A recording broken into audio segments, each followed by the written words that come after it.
మంగళాయ బుధాయ చ గురు శుక్ర శనిభ్యశ్చ రాహవే కేతవే నమః. విశ్వావసునామ సంవత్సర ఉగాది శుభాకాంక్షలతో ద్వాదశ రాశులలో ఉన్నటువంటి తులారాశి జాతకులకు, ముఖ్యంగా తులారాశిలో ఉన్నటువంటి నక్షత్రాల వారిగా ఈ విశ్వావసునామ సంవత్సరం ఏ విధంగా ఉండబోతుందనే విషయాన్ని మనం తెలుసుకుందాం. ఈ తులారాశిలో మనకు చిత్తా 3, 4 పాదాలు, స్వాతి 1, 2, 3, 4 పాదాలు, విశాఖ 1, 2, 3 పాదాలు దీంట్లో ఈ తులారాశిలో ఉంటూ ఉంటాయి.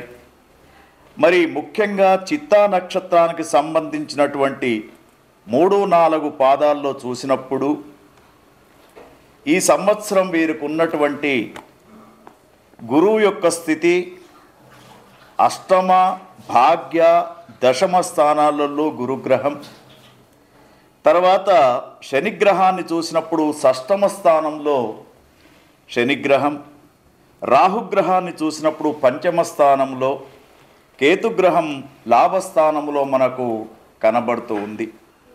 కాబట్టి దీని ప్రకారం చూసినప్పుడు చిత్తా నక్షత్ర జాతకులకు ఈ సంవత్సరం 14 ఆదాయం, ఖర్చు 11, రాజపూజ్యం 2, అవమానం 4 కనబడుతూ ఉంది. కందాయ ఫలాలు చూసినప్పుడు మరి వీరికి 2, 1, 0 కనబడుతూ ఉన్నాయి. అంటే చివరి 4 మాసాలు కొంత కఠినంగా ఉంటుంది, కానీ ఈ సంవత్సరంలో 8 మాసాలు వీళ్లకు వైభవంగా కనబడుతూ ఉంది చిత్తా నక్షత్ర జాతకులకు. మరి చిత్తా నక్షత్ర జాతకుల్లో ముఖ్యంగా వీరికి కోపం ఎక్కువ కాబట్టి కోపంతో కొన్ని వివాదాలు ఏర్పడే అవసరం ఉంటుంది. కాబట్టి ముఖ్యంగా ఈ వివాదాలు పెరుగుతూ తరచూ అనేక రకాలైనటువంటి నష్టాలు వచ్చే అవకాశం కనబడుతూ ఉంది. ముఖ్యంగా విద్యార్థులకు ఈ సంవత్సరం విదేశీయానం కొంతవరకు అనుకూలించకపోవడం జరుగుతూ ఉంటుంది.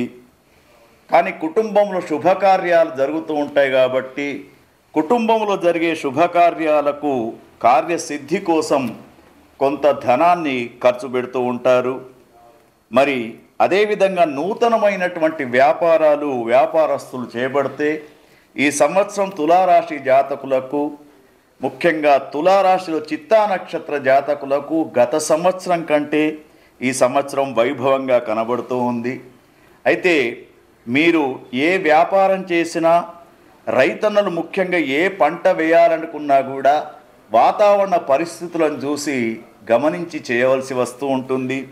ఎందుకంటే కొంతవరకు ఇక్కడ మరి శనిగ్రహం కానివ్వండి, గురుగ్రహం కానివ్వండి మీకు అనుకూలమైనటువంటి రోజుల్లో ఉన్నారు కాబట్టి యువకులకు వివాహాలయ్యే అవకాశం, వ్యాపార వృద్ధి పొందే అవకాశం, తర్వాత విదేశీ యానాలు కూడా కొంతమందికి ఫలించే అవకాశం మనకు కనబడుతూ ఉంది.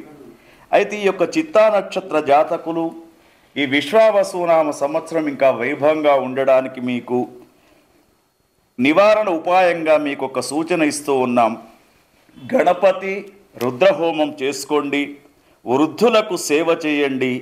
ఆలయంలో ప్రతిరోజు మీరు ఏదేని ఒక పండ్లను దానంగా ఇస్తూ ఈ విశ్వావసునామ సంవత్సరంలో మరి అన్ని విషయాలలో కూడా ముందుకు వెళ్ళే అవకాశం మీకు కనబడుతూ ఉంది. తదుపరి తులారాశిలో స్వాతి నక్షత్రం. మరి ఈ స్వాతి నక్షత్ర జాతకులకు ఈ విశ్వావసునామ సంవత్సరంలో ఆదాయం 2, వ్యయం 5, రాజపూజ్యం 5, అవమానం 4 కనబడుతూ ఉంది. ముఖ్యంగా కందాయ ఫలాలు వీరికి అనుకూలంగా 5, 2, 2 అంటే 12 మాసాలు స్వాతి నక్షత్ర జాతకులకు అనుకూలంగా ఉంది. మరి టోటల్గా గమనించినప్పుడు ముఖ్యంగా స్వాతి నక్షత్ర జాతకులకు గత సంవత్సరం కంటే ఈ సంవత్సరం చాలా వైభవంగా ఉంది. రాజకీయ నాయకులకు కొత్త నాయకులు అరంగేట్రం చేసే అవకాశం ఉంది. సినీ పరిశ్రమలో ఉన్నటువంటి వారికి కూడా అవకాశాలు ఎక్కువ వచ్చే అవకాశాలు ఉన్నాయి. తర్వాత ముఖ్యంగా వృత్తి వ్యాపారాలలో కొన్ని ఇబ్బందులు ఎదుర్కొన్నా కూడా ఆ ఇబ్బందులన్నీ కూడా తొలగిపోతూ ఉంటాయి. ప్రయాణాల్లో కొంత జాగ్రత్త తీసుకోవాలి. ముఖ్యంగా స్వాతి నక్షత్ర జాతకులకు స్త్రీ మూలకంగా కొంత ధన నష్టమయ్యే అవకాశం ఉంది. కాబట్టి కొంత జాగ్రత్తగా ఉండాలి. సంఘంలో గౌరవ మర్యాదలు పెరుగుతూ ఉంటాయి. ఆరోగ్యకరమైనటువంటి పరిస్థితులు కనబడుతూ ఉన్నాయి. ముఖ్యంగా స్వాతి నక్షత్రంలో ఉన్నటువంటి యువతీ యువకులకు సంతాన ప్రాప్తి కలిగే అవకాశం, మంచి ఉద్యోగ సంబంధమైనటువంటి విజయాలు, ఇంక్రిమెంట్లు, కళాకారులకు మరి ప్రోత్సాహం వచ్చే అవకాశం కూడా మనకిక్కడ కనబడుతూ ఉంది. అయితే వీరికి ఇంకా ఈ విశ్వావసునామ సంవత్సరం వైభవంగా ఉండడానికి మన్యుసూక్త పారాయణం హోమం అనేది చేయించుకోవాలి. తర్వాత సీతారామచంద్ర కళ్యాణంలో తప్పకుండా స్వాతి నక్షత్రం వాళ్ళు పాల్గొని అక్కడ పూజాది కార్యక్రమాలు చేయించుకోండి. తర్వాత రామరక్షా స్తోత్రం అనే దాన్ని ప్రతిరోజు కూడా మీరు పఠించుకోండి. తర్వాత ముఖ్యంగా పక్షులకు పావురాలకు ప్రతిరోజు కూడా గింజలు వేస్తూ వాటికి ఆహారంగా పెట్టండి. ఇది మీకు స్వాతి నక్షత్ర జాతకులకు ఈ విశ్వావసునామ సంవత్సరం వైభవంగా ఉండడానికి అవకాశం ఉంటుంది. తర్వాత తులారాశిలో ఉన్నటువంటి మరొక నక్షత్రం విశాఖ 1, 2, 3 పాదాలు. వీరికి ఆదాయం 11, వ్యయం 2, రాజపూజ్యం 1, అవమానం 7. కొంత అవమానం ఎక్కువ కనబడుతుంది. కందాయ ఫలాలలో చూసినప్పుడు వీరికి 004 అంటే వీరికి మనస్తాపం చెందే అవకాశం.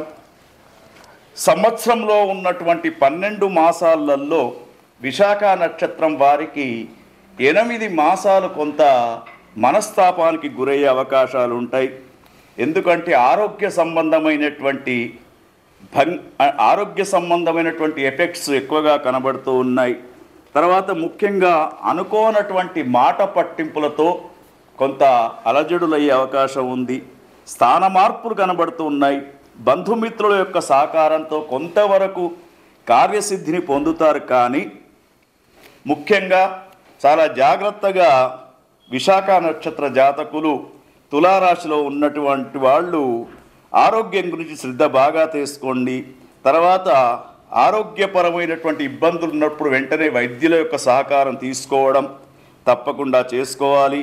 మరి నూతనంగా ఇండ్లు కానీ వాహనాలు కానీ కొనుగోలు చేసేటప్పుడు మాత్రం నలుగురు యొక్క అభిప్రాయాలు తీసుకొని ఈ యొక్క వస్తు సామగ్రిని కొనే అవకాశం ఉంటుంది. తర్వాత ముఖ్యంగా విశాఖ నక్షత్రంలో ఉన్నటువంటి 1, 2, 3, 4 పాదాల వాళ్లకు ఈ విశ్వావసునామ సంవత్సరం వైభవంగా ఉండడానికి వీరు లక్ష్మీ హోమం చేసుకోండి. అన్నదాన కార్యక్రమాల్లో పాల్గొనండి. తర్వాత ముఖ్యంగా లక్ష్మీ స్తుతికి సంబంధించినటువంటి స్తోత్రాలు, లక్ష్మీ అష్టోత్తర నామావళి ప్రతిరోజు పఠిస్తే మీకు వైభవంగా ఉంటుంది.